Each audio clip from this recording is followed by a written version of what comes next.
नमस्कार मित्र मैत्रिणींनो, स्वामी समर्थ। काळी जादू या करणी कशी ओळखायची? काळी जादू ही एक अंधश्रद्धा आहे, ज्यामध्ये एखाद्या व्यक्तीवर वाईट परिणाम करण्यासाठी मंत्र, तंत्र आणि टोटके यांचा वापर केला जातो।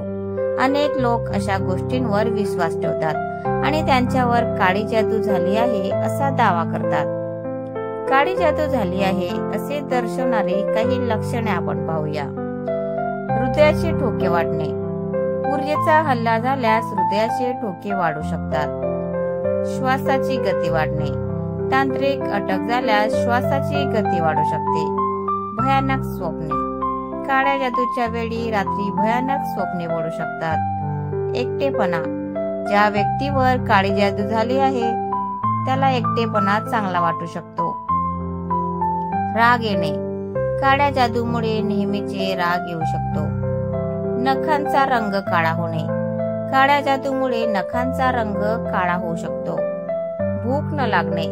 काळ्या जादूमुळे भूक लागणे बंद होऊ शकते। आंघोळ करावी वाटत नसणे।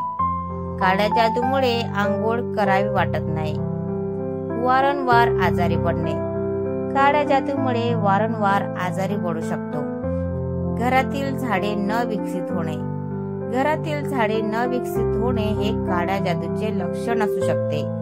पक्ष्यांचे येणे कमी होणे। अंगणातील झाडांवर किंवा घराच्या भिंतींवर पक्ष्यांचे येणे कमी झाले तर ते काळ्या जादूचे लक्षण असू शकते। वस्तू जागेवर न मिळणे।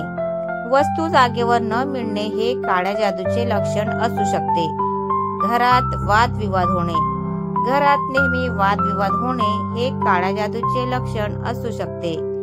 गर्भपात होणे। महिलेचा अनेक वेळा गर्भपात होणे हे काळ्या जादूचे लक्षण असू शकते। घरातील वस्तू खराब होणे। घरातील वस्तू सतत खराब होणे हे काळ्या जादूचे लक्षण असू शकते। दुर्घटना होणे। नेहमी भयानक दुर्घटना होणे हे काळ्या जादूचे लक्षण असू शकते। शॉर्ट सर्किट होणे।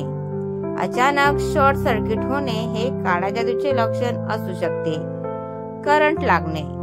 करंट लागणे हे काळ्या जादूचे लक्षण असू शकते। लहान मोठी जखम होणे। लहान मोठी जखम होणे हे काळ्या जादूचे लक्षण असू शकते। हे लक्षात घेणे महत्त्वाचे आहे की ही लक्षणे इतर अनेक कारणांमुळेही होऊ शकतात। काळी जादू झाली आहे असा निश्चितपणे दावा करणे योग्य नाही। तर मित्रांनो, तुम्हाला हा छोटासा व्हिडिओ कसा वाटला प्लीज कॉमेंट मध्ये नक्की सांगा।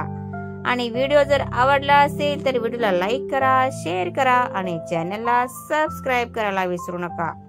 धन्यवाद। Thanks for watching.